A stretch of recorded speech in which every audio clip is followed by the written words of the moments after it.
Hello students, welcome to Cosmo study centre. आशा करता हूँ आप लोग बहुत अच्छे होंगे। मेरा ये जो वीडियो है, ये वीडियो में स्पेशली हम लोग डिस्कस करेंगे ब्लड के बारे में। तो ये जो चैप्टर है, ये जो लोग जीके जीएस का तैयारी कर रहे हैं उन लोग के लिए भी बहुत इंपॉर्टेंट है, प्लस ये क्लास 10 के बच्चों के लिए भी बहुत इंपॉर्टेंट होगा। आपका बायो में एक चैप्टर है लाइफ प्रोसेस करके, उसी का एक सब पार्ट है सर्कुलेटरी सिस्टम, उसी में थोड़ा बहुत हम लोग ब्लड के बारे में आज नॉलेज लेंगे।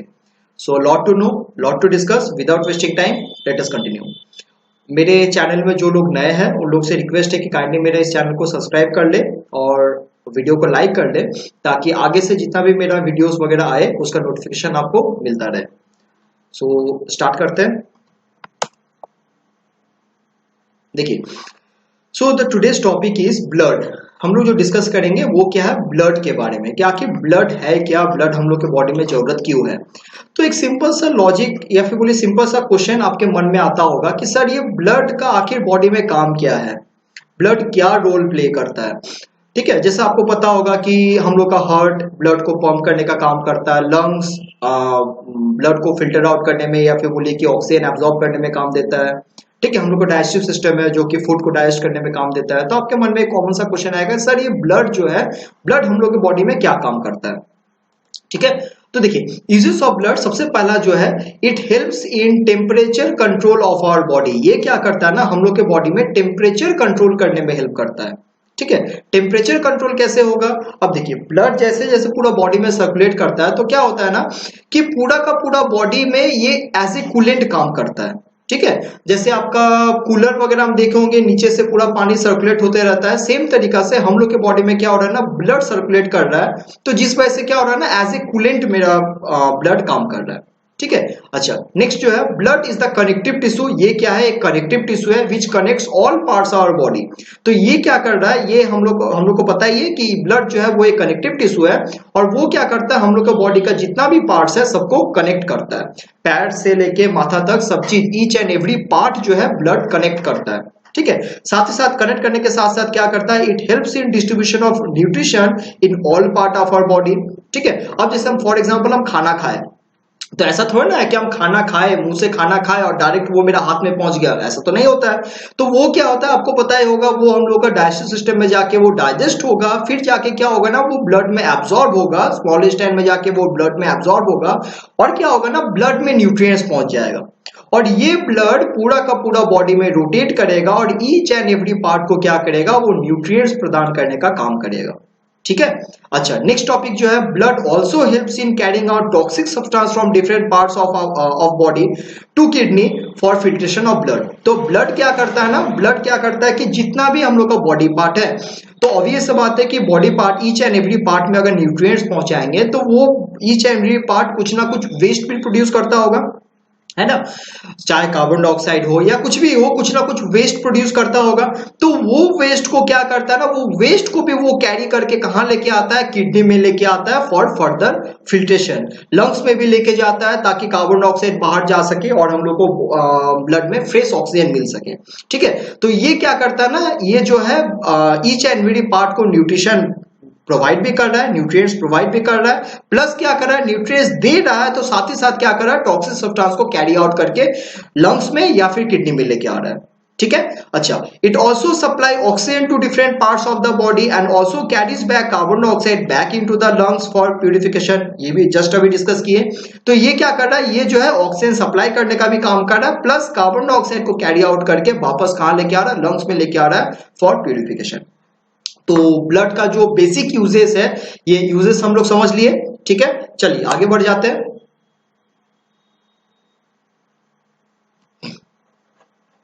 अच्छा नेक्स्ट देखिए हम लोग को जो डिस्कस करना है, देखिए नेक्स्ट हम लोग को डिस्कस करना है फॉर्मेशन ऑफ ब्लड।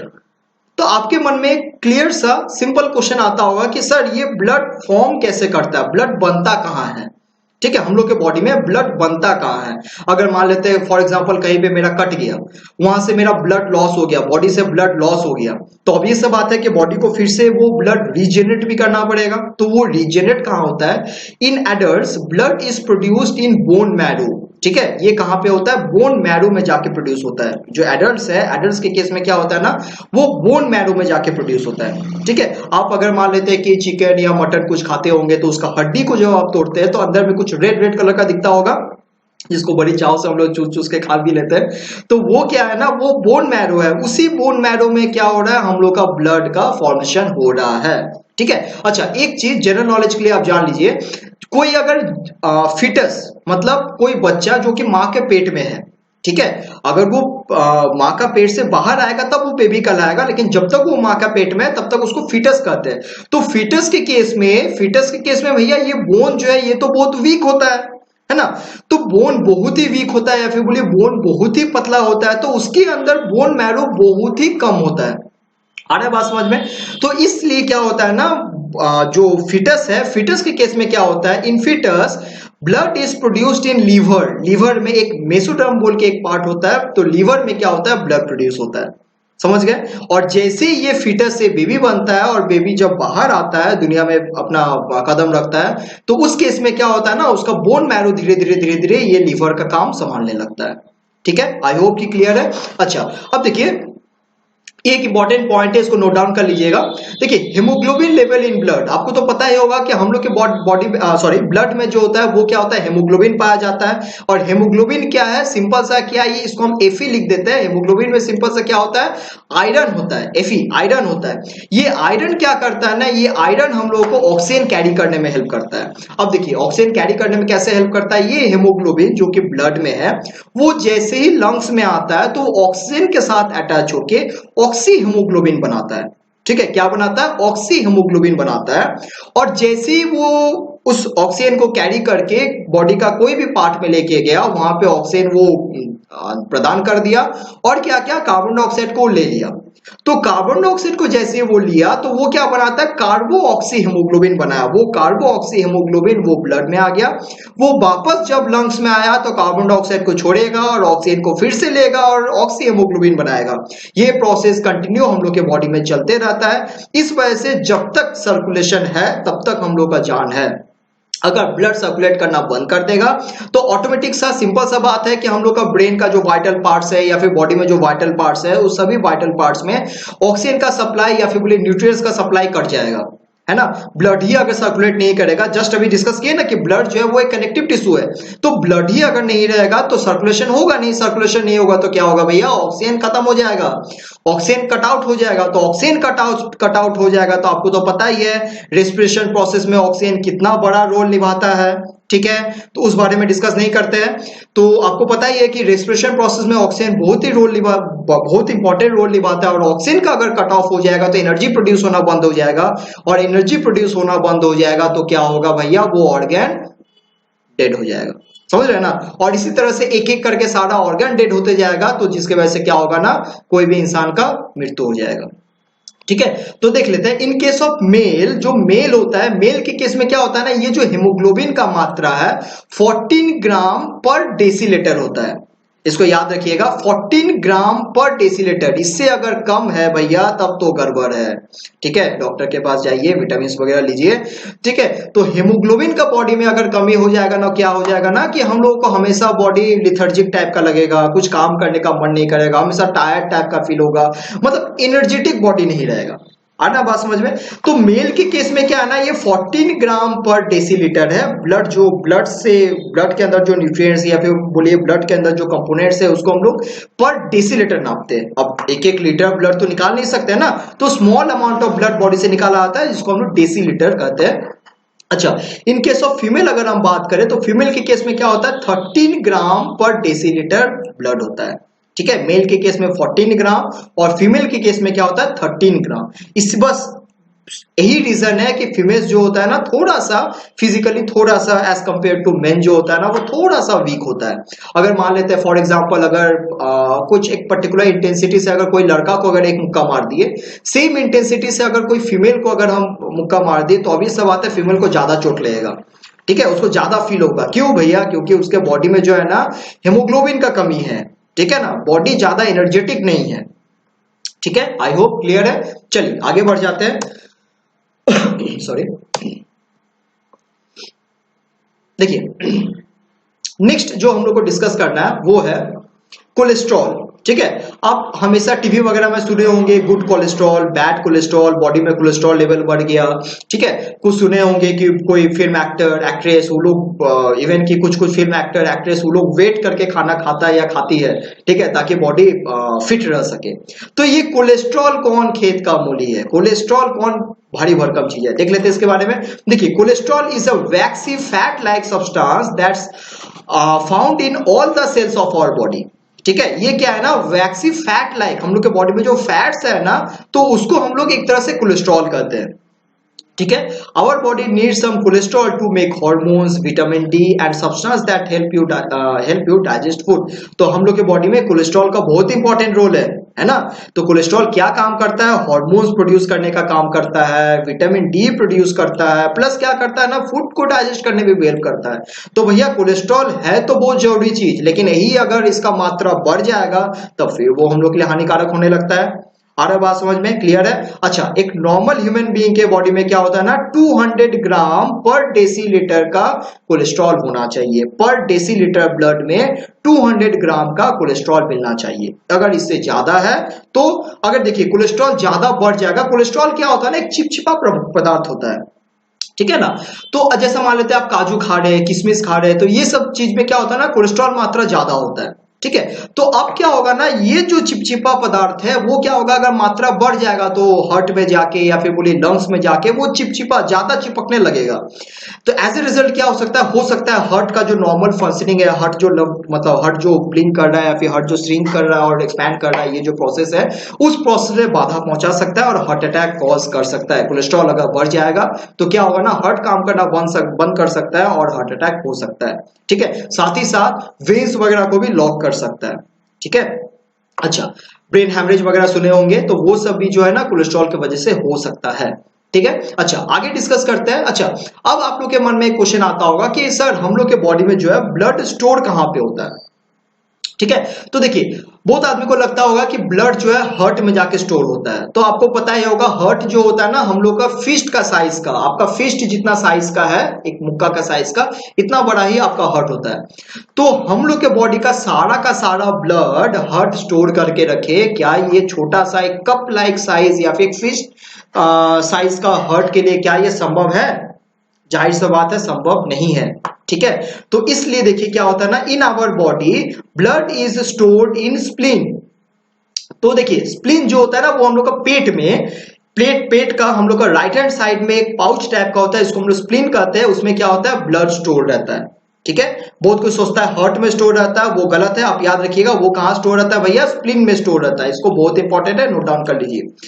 जहां जहां आपको इंपॉर्टेंट लगे वीडियो को प्लीज काइंडली पॉज करके आप उसको नोट्स बना ले, ताकि बाद में आप उसको रिवाइज कर सके।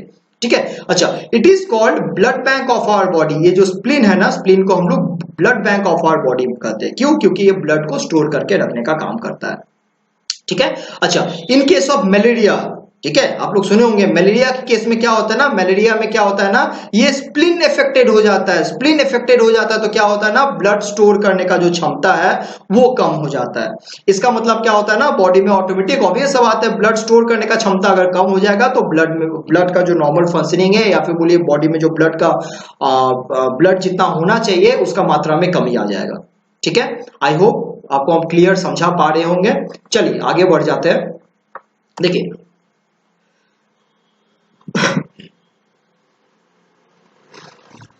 नेक्स्ट देखिए हम लोग को जो डिस्कस करना है,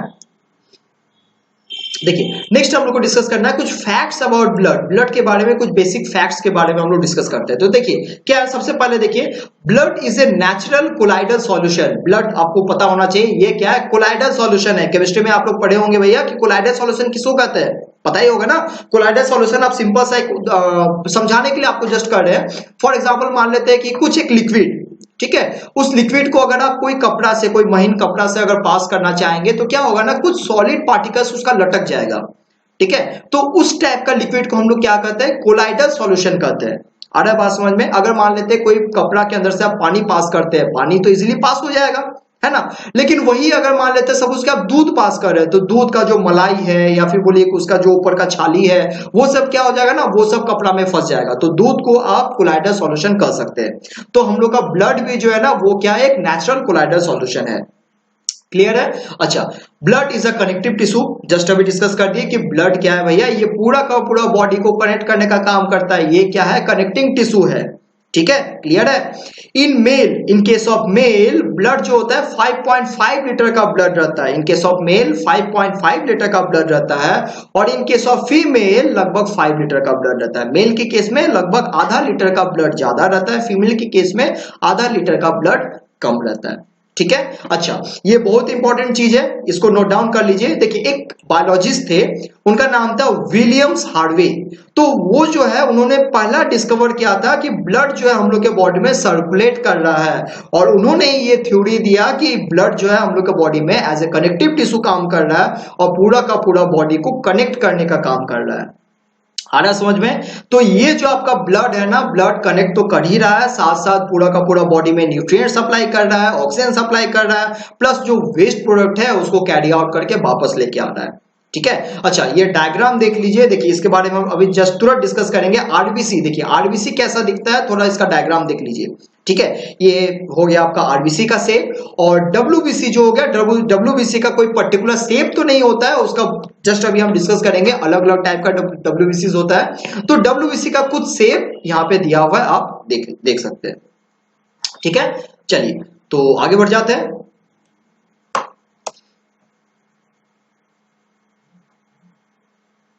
नेक्स्ट देखिए, नेक्स्ट हम लोग डिस्कस करेंगे कंपोनेंट्स ऑफ ब्लड। बहुत ही ये इंपॉर्टेंट पार्ट है, इसको जहां आपको इंपॉर्टेंट लगे काइंडली इसको वीडियो को पॉज करके आप जरूर से जरूर नोट डाउन कर लीजिए। ठीक है, तो देखिए ब्लड क्या है ना, ब्लड के अंदर जो कंपोनेंट्स है वो सबसे पहले देखिए, ब्लड जो है ना, ब्लड को हम लोग मेनली दो पार्ट में क्लासिफाई कर सकते हैं भैया। एक प्लाज्मा स्टेट जो कि लिक्विड स्टेट होता है, प्लाज्मा फॉर्म, सॉरी प्लाज्मा होता है, और एक होता है कॉर्पसेल्स। आया समझ में। ब्लड का मेनली दो पार्ट, एक हो गया आपका प्लाज्मा और दूसरा आपका जो हो गया वो क्या हो गया, कॉर्पसेल्स। ठीक है, क्लियर है। अच्छा, आपको पता होना चाहिए ये प्लाज्मा जो है नियरली 60% ऑफ ब्लड जो है प्लाज्मा से बना हुआ है। ठीक है, और इस प्लाज्मा के अंदर ही दो प्रोटीन पाया जाता है, एक का नाम है फाइब्रोजिन और दूसरे का नाम है प्रोथ्रोम्बिन। इसको आप काइंडली नोट डाउन कर लीजिए। पहला का नाम है फाइब्रोजिन और दूसरा का नाम है प्रोथ्रोम्बिन। ठीक है, इसके बारे में आगे जाके डिस्कस करेंगे कि ये क्या बॉडी में रोल प्ले करता है। अच्छा, ये जो प्रोटीन है ना, ये प्रोटीन को अगर हम इस प्लाज्मा से निकाल दे तो भैया वो क्या बना देगा, वो सीरम बना देगा। ठीक है, सीरम आप लोग सुनते होंगे सीरम, तो आपके मन में क्वेश्चन आता होगा सर ये ब्लड सीरम या सीरम है क्या, टीवी में अभी बहुत चल रहा है सीरम थेरेपी। ठीक है, कोरोना वायरस ट्रीटमेंट के लिए सीरम थेरेपी। तो ये सीरम क्या है, तो भैया सीरम क्या है ना, when protein is removed from plasma we get serum. अगर इस प्लाज्मा में से ये जो फाइब्रोजिन और प्रोथ्रोम्बिन नाम का जो प्रोटीन है, ये प्रोटीन को हम रिमूव कर देते हैं तो हम लोग को क्या मिल जाएगा, सीरम मिल जाएगा। ठीक है। अच्छा, नेक्स्ट जो पार्ट है वो क्या है ना, कॉर्पसेल्स का पार्ट है। नेक्स्ट देखिए, कॉर्पसेल्स हो गया। तो कॉर्पसेल्स जो है ना, वो क्या करता है, हम लोग को बॉडी का ऑलमोस्ट 40% जो ब्लड है वो उसमें क्या है ना, कॉर्पसेल्स प्रेजेंट है। ठीक है, 40% ब्लड में कॉर्पसेल्स है, या फिर बोलिए कॉर्पसेल्स जो है वो हम लोग का 40% ब्लड को बनाता है। ठीक है, 60% तो प्लाज्मा बना दिया। ठीक है, और बाकी जो सॉलिड पार्ट बोलिए वो क्या है ना, कॉर्पसेल्स है। ठीक है, तो इसमें क्या क्या पार्ट है, एक आपका आ गया आरबीसी, एक आपका आ गया डब्ल्यूबीसी और दूसरा आ गया आपका प्लेटलेट्स। आरबीसी का मतलब आपका होता है रेड ब्लड सेल या फिर बोलिए red blood corpuscles, WBC white blood corpuscles और ब्लड प्लेटलेट्स। ठीक है, आई होप आपको समझ में आ रहा होगा। देखिए बहुत एक इंपॉर्टेंट चीज है, आप हमेशा नोट डाउन कर लीजिए, या फिर बहुत सारा एग्जाम में भी पूछा जाता है, याद रखिएगा इसको। RBC do not contain lysosome and nucleus. भैया आरबीसी के अंदर लाइसोसोम नहीं होता है। सेल चैप्टर में आप लोग पढ़े होंगे ना, lysosome suicidal bag of the cell. तो आरबीसी के अंदर लाइसोसोम नहीं होता है, प्लस इसके अंदर न्यूक्लियस भी नहीं होता है। आ रहा ना बात समझ में। अच्छा, आपको तो पता ही होगा कि हम लोग जो डीएनए का जो टेस्टिंग होता है, या फिर बोले जो डीएनए हम लोग का प्रेजेंट है वो किसमें प्रेजेंट रहता है, न्यूक्लियस के अंदर प्रेजेंट रहता है, डीएनए और आरएनए। अच्छा, तो अब आरबीसी के अंदर भैया अगर न्यूक्लियस है ही नहीं तो इसके अंदर ऑब्वियस बात है कि डीएनए और आरएनए भी नहीं होगा। है ना, क्लियर है। अच्छा, डीएनए और आरएनए नहीं होगा तो हम लोग का बॉडी में सिर्फ ब्लड से हम सिर्फ आरबीसी से हम नहीं कह सकते कि ये ब्लड किसका है ना, बात समझ में। डीएनए है ही नहीं इसमें, डीएनए टेस्ट इससे नहीं हो सकता है। अच्छा, फिर देखिए एक इंपॉर्टेंट पॉइंट है एनीमिया। एनीमिया आपको पता ही है, एनीमिया एक वो कंडीशन है जिसमें क्या होता है हम लोग के बॉडी में ब्लड का कमी हो जाता है। तो anaemia cause lack of RBC in blood. तो एनीमिया में क्या होता है ना, आरबीसी का कमी हो जाता है ब्लड में, ठीक है, क्लियर है। अच्छा, डेंगू आपको पता ही है, डेंगू भी एक बीमारी है। तो dengue effects platelet counts in our body. तो भैया डेंगू जो है ना उसमें क्या होता है ना, ये प्लेटलेट्स का कमी आ जाता है। डेंगू हो जाएगा, बॉडी पूरा एकदम आपका बोले कि अकड़ जाएगा, टाइट हो जाएगा। एक तल्ला फ्लोर से या फिर बोले कि फर्स्ट फ्लोर से ग्राउंड फ्लोर तक आना आपको बहुत मुश्किल हो जाएगा। आ रहा समझ में। तो डेंगू जो है ना वो क्या करता है, ब्लड में जो ये प्लेटलेट्स है, प्लेटलेट्स का काउंट को कम कर देता है, ठीक है, क्लियर है। चलिए आगे बढ़ जाते हैं। सॉरी, नेक्स्ट देखिए हम लोग को जो डिस्कस करना है वो है कंपोनेंट्स ऑफ कॉर्पसेल्स, ठीक है। जस्ट अभी हम लोग डिस्कस किए कि कॉर्पसेल्स कितना तरह का होता है, आरबीसी, डब्ल्यूबीसी और प्लेटलेट्स, ब्लड प्लेटलेट्स, जस्ट अभी डिस्कस करके आए। तो देखिए आरबीसी के बारे में हम लोग सबसे पहले देख लेते हैं। आरबीसी जो है ना वो क्या है ना, 50 लाख, इसका अगर काउंट अगर आप देखिएगा, काउंट कीजिएगा तो हम लोग के बॉडी में लगभग 50 लाख या फिर आपका ये 5 मिलियन आरबीसीज है, ठीक है ना। अच्छा, इसका लाइफ स्पैन का अगर आप बात कीजिएगा तो ये क्या है ना, 120 डेज इसका लाइफ स्पैन होता है। एक आरबीसी का सेल जो है ना वो हम लोग के बॉडी में 120 डेज तक सरवाइव करता है। और आप पूछिएगा सर ये 120 डेज के बाद क्या होता है, इसमें तो लाइसोसोम होता नहीं है कि लाइसोसोम इसको खा पी के खत्म कर देगा। लाइसोसोम को आपको पता है ना, लाइसोसोम को हम लोग सुसाइडल बैग कहते हैं, जो सेल्स डैमेज हो गया उसको खा पी के खत्म कर देता है। तो लाइसोसोम इसमें अगर नहीं है तो आप पूछेगा सर ये जो आपका आरबीसी जो मर गया तो वो क्या हम लोग को ब्लड में रोटेट करता रहता है? हाँ जी, वो ब्लड में सर्कुलेट करता रहता है। और सर्कुलेट करके क्या होता है ना, वो वापस स्प्लीन में जब जाता है तो स्प्लीन में जाके उसको हटा दिया जाता है या फिर बोले उसको डिसॉल्व कर लिया जाता है, ठीक है। तो आप कह सकते हैं स्प्लीन जो है ना वो आरबीसी के लिए ग्रेवयार्ड है, कब्रिस्तान है, ठीक है। स्प्लीन जो है हम लोग का बॉडी के लिए ब्लड बैंक का भी काम करता है, प्लस आरबीसी को खत्म करने का भी काम करता है, ठीक है। अच्छा, आरबीसी का जो शेप है वो क्या है, राउंड शेप। जस्ट अभी पिक्चर में देखें ये किस शेप में है, राउंड शेप। और क्या होता है ना, बटन शेप, ऊपर से पिचका हुआ होता है, ठीक है।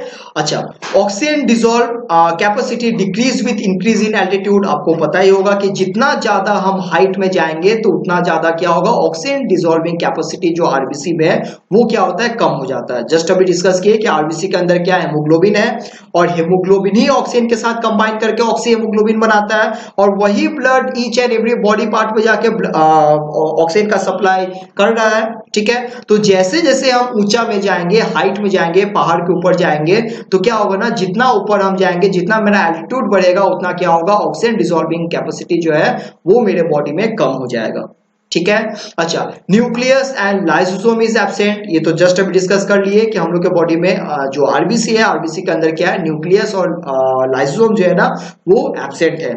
95% of blood corpuscles contain RBC. तो भैया 95% जो कॉर्पसेल्स है वो क्या है ना, सिर्फ और सिर्फ आरबीसी से बना हुआ है, ठीक है। सिर्फ और सिर्फ आरबीसी ही है उसमें, ठीक है। Oxygen carrying agent in blood. तो आरबीसी जो है ना वो क्या काम करता है, हम लोग के बॉडी में ऑक्सीजन कैरिंग एजेंट है, ठीक है। आई होप कि क्लियर है। अच्छा, ये जो आरबीसी है ना, आरबीसी का जो साइंटिफिक नेम है वो है एरिथ्रोसाइट। याद रखिएगा, इसको नोट डाउन भी कर लीजिए। आरबीसी का साइंटिफिक नेम एरिथ्रोसाइट है, ठीक है, क्लियर है।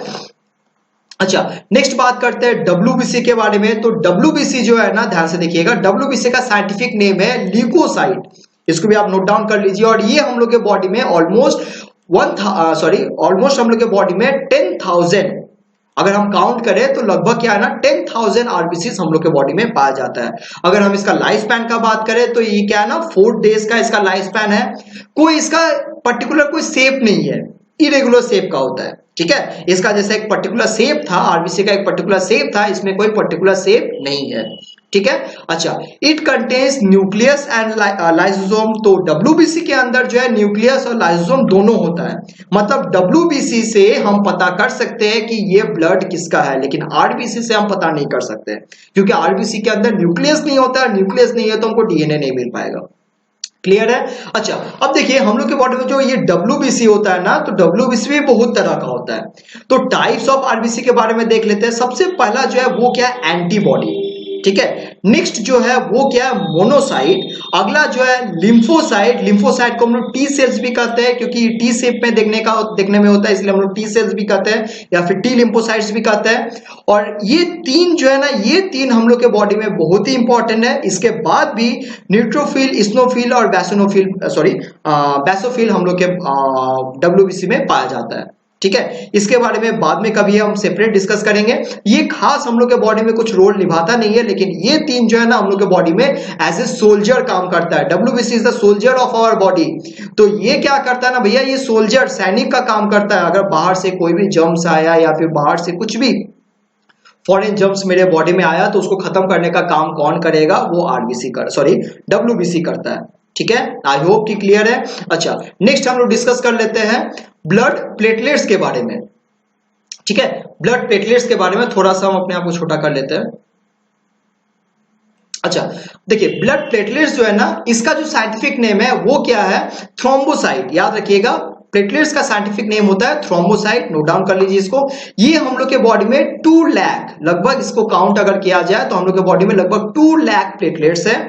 और इसका जो लाइफ स्पैन होता है वो 7 डेज का लाइफ स्पैन होता है। कॉन्वेक्स लेंस शेप में होता है। कॉन्वेक्स लेंस पता है ना, उत्तल लेंस के शेप में ये होता है। कॉन्वेक्स और कॉन्केव लेंस आप लोगों को तो पता ही होगा, कॉन्वेक्स लेंस के शेप में होता है, ठीक है। अरे बात समझे, मतलब इस टाइप का शेप में होता है, ठीक है। अच्छा न्यूक्लियस इज एब्सेंट। प्लेटलेट्स में भी न्यूक्लियस नहीं पाया जाता है, मतलब प्लेटलेट से भी हम DNA टेस्ट नहीं कर सकते हैं, ठीक है। It gives energy to our body. तो ये क्या करता है ना, हम लोग के बॉडी में विटामिन, मिनरल्स और एनर्जी प्रोवाइड करने का काम करता है। अच्छा एक नोट पॉइंट आप लिख लीजिए। देखिए जस्ट अभी डिस्कस किए ना कि डेंगू के केस में क्या होता है, ये प्लेटलेट्स काउंट बॉडी में कम हो जाता है। तो अगर किसी को, अगर भगवान ना करे किसी को अगर ये डेंगू हो जाए, तो उसके बॉडी में क्या है ना, प्लेटलेट्स बढ़ाने का जरूरत है, ठीक है।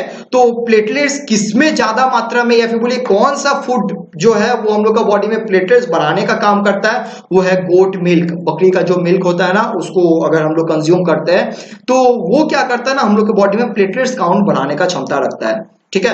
एलोवेरा जूस, ठीक है ना, आपको पता होगा बहुत सारा एलोवेरा जूस भी मार्केट में मिलता है। तो ये एलोवेरा जूस जो अगर है, ये भी जो है ना हम लोग के बॉडी में प्लेटलेट्स बढ़ाने का काम करता है। और उसके अलावा फ्रूट्स, मिल्क, ये सब जो है ना, ये तो आपको पता है, ये फ्रूट्स और मिल्क तो उसमें तो लगभग हर टाइप का न्यूट्रिएंट्स पाया जाता है। तो वो भी जो है हम लोग का बॉडी में प्लेटलेट्स काउंट को बढ़ाने का काम करता है।